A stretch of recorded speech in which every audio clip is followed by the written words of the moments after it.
Gang.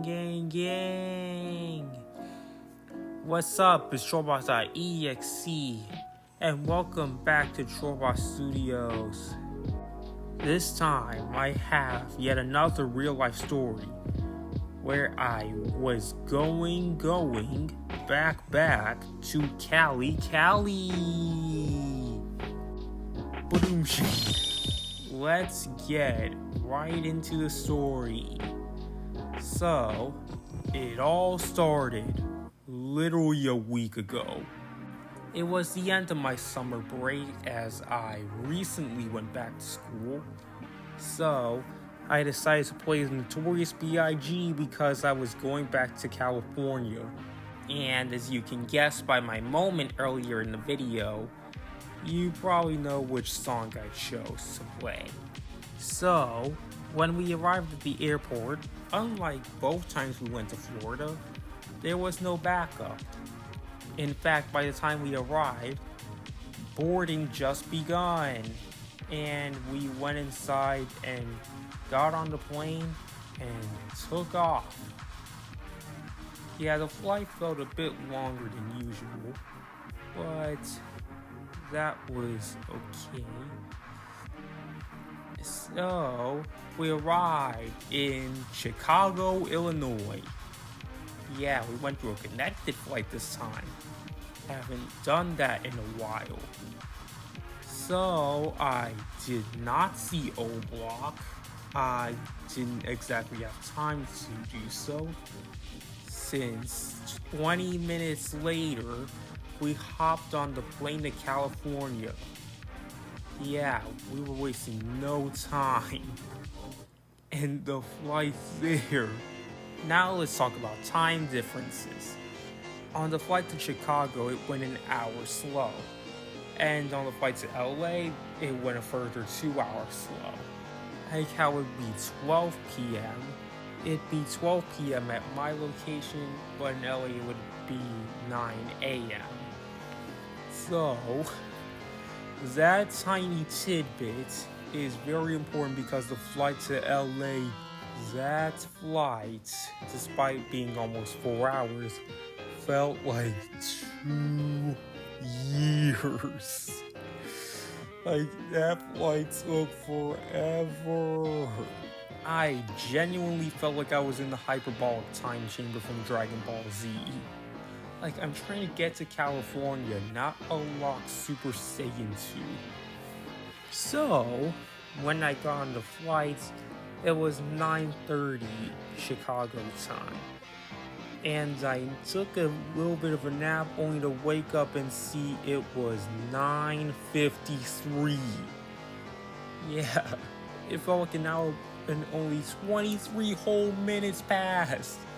So, I decided to watch Yu-Gi-Oh! More specifically, the Capsule Monsters episodes. And I took another nap from 9:55 to 10:34. No, Ice Cube, we are not there yet. So, I decided that the naps were getting nowhere, so I stayed up. Yeah.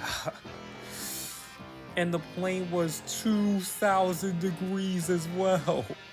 And while I was on the plane, I got a free water, and unfortunately it had ice in it. I do not like ice in my drinks.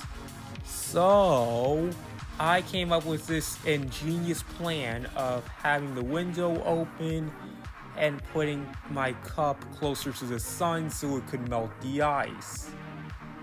Let's just say that could have gone a little better. Don't worry, nothing happened. It's just the ice did not melt. So, that was able to distract me for enough time for us to arrive.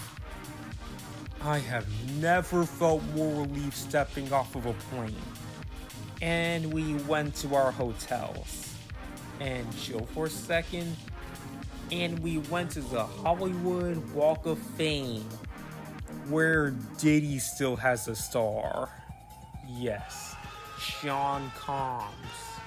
And we went inside an Oscar museum. No diddy. And the Oscars used to be held in hotels. And it was actually all over the place until it eventually settled at the Trollbot.EXE Theater. And let me tell you, this all happened in one day. So I was a bit tired, to say the least. The next day was solely dedicated to checking out the Warner Brothers Museum. And apparently they had a hand in the creation of the old Hanna-Barbera cartoons, like the Jetsons. They were also the men behind The Big Bang Theory and Friends. We got to see some sets and all, but nothing else. Yeah, I don't have a lot to talk about, especially after the previous day. So we can skip to day 3, where I went to the Oscar Museum with 5 floors. It kind of reminded me of the Smithsonian. Yes, I actually went inside. The exhibits were much better than the Warner Brothers Museum. Yeah. But there was an exhibit that was completely in the dark, only illuminated by red lights. That genuinely creeped me out. I was like, nah, I am good. There was also, at the top floor, or second top floor, an Oscar simulation where you get to experience winning an Oscar. Not really. So, that was interesting. Other than that, the museum was actually pretty cool.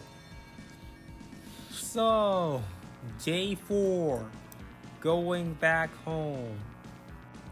We went to the airport at 3:30 in the morning.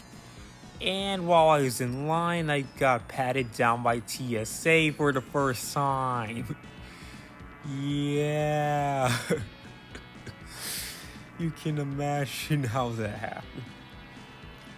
And I also got to Denver with no backup or delay. Yeah, even though it didn't feel remotely as long, yeah, that was more of just saving it up for the flight from Denver to back home, which was also smooth sailing, but it also felt like I was in the hyperbolic time chamber. But it did not feel nearly as long, nor was it nearly as hot.